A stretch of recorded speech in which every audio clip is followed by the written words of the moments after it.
সবকিছু ঠিকঠাক আছে বাবা, বুঝছো, কিন্তু তোমার বন্ধুর একটা বজ্জাত মেয়ে আছে, খুব দুষ্ট। দেখলেই রাগ করে, মনটা একটা থাপ্পড় দেয়। আর না না, ওর সাথে কোনো ঝগড়াঝাটি করিস না। আর শোন, আমার বন্ধু কিন্তু এক কথার মানুষ, ওর সাথে খুব হিসাব করে কথা বলবি। মানে? আরে, ও যদি কাউকে কোনো কথা দেয় তাহলে ওর জীবন দিয়ে হলেও সে কথা রক্ষা করে। এই জন্য ওর এলাকায় ওর খুব সুনাম। যাক, তাহলে তো ভালোই হয়, কাজটা সহজ হয়ে গেল। মানে? আরে না না, কিছু না, তুমি বুঝবা না।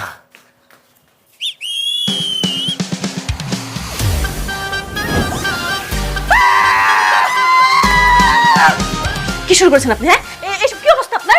কি ব্যাপার? চিৎকার কিসের? চেঁচামেচি কিসের? আমাকে জিজ্ঞেস না করে ওকে জিজ্ঞেস করো। বলেছিলে না খুব ভালো একটা ছেলে, এটা তো নমুনা। হ্যাঁ দেখো রুমের মধ্যে কিভাবে হাফ প্যান্ট পরে আছে। এই, ওর ঘরে ও হাফ প্যান্ট পরুক আর ছেঁড়া প্যান্ট পরুক, তোর সমস্যা কোথায়? তুই কেন এই ঘরের ভিতরে এসে উকিঝুঁকি মারবি? ঠিকই তো আঙ্কেল, ও আমার রুমে কেন আসবে এগুলো দেখতে? আরে বাহ, এখন সব আমার দোষ হয়ে গেল তাই না? হ্যাঁ শোনো বাবা, আমি তোমাকে বলে দিচ্ছি, ওর যদি এই বাড়িতে থাকতে হয় ভদ্রতা বজায় রেখে তারপর থাকবে, নয়তো ওকে থাকতে দিব না আমি। এই তুই চুপ কর। ও তোর চেয়ে ভদ্র আছে। ও আমার থেকে ভদ্র, এই তার নমুনা তো দেখতেছি ভদ্রতার নমুনা। শোনো, তোমাকে না আমি বাসা থেকে তাড়িয়ে ছাড়বো, দেখো।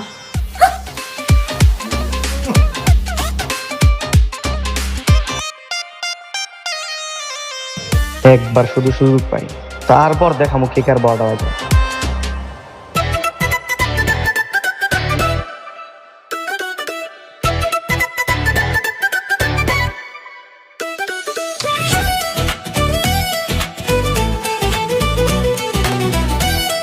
আঙ্কেল, আমার একটা অফিস ইন্টারভিউ আছে, আমি ওখানে যাচ্ছি।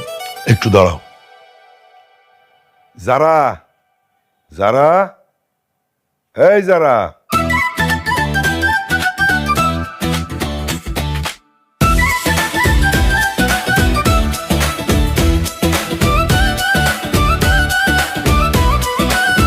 সৈকত বাইকের চাবিটা নাও। যাওয়ার সময় যারাকে তুমি ভার্সিটিতে নামিয়ে দিয়ে যাবে।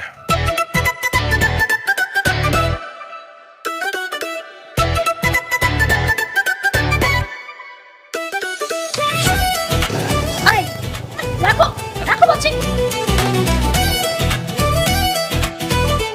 এই কি সমস্যা? হ্যাঁ কি সমস্যা? মেয়ে মানুষ বাইকের পিছনে বসেছে বললে কি তুমি বিমানের পাইলট হয়ে গেছো? আজব ব্যাপার, করলাম কি আমি?